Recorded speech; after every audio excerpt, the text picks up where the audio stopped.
In this video, I'm gonna teach you how to link Bloodstrike account to Steam. It's a very easy process, so make sure to follow along. If you play Bloodstrike on any platform, such as PC or mobile, and you would like to link your account to Steam, you will be able to easily do this. So you can do this inside of the game after you are signed in. So first, open Bloodstrike on any platform of your preference. When you open the game, you have to go over to the settings. So before queuing into a match on the lobby, at the top right corner of the screen, go into the settings icon.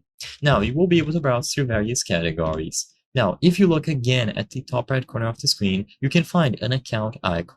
This is where you will be able to find the options to link your account to different platforms. So tap on this user icon and then you will find bind account. Finally, by choosing this option under the settings, you will find the option to bind your account to Steam.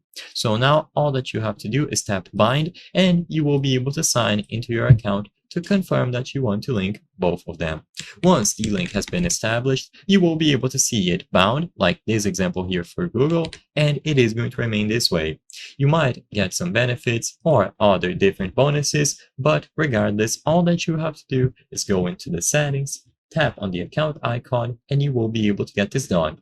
Once you have completed this process, you will be able to log into the game through Steam, and you can continue playing with your main account progress. So Steam is where a lot of people like to play the majority of their games, so by adding Bloodstrike into your Steam account, you will be able to use the launcher to play it as well, and your progress is going to stay. So all that you have to do is before queuing into a match, go over to the settings and find the account page.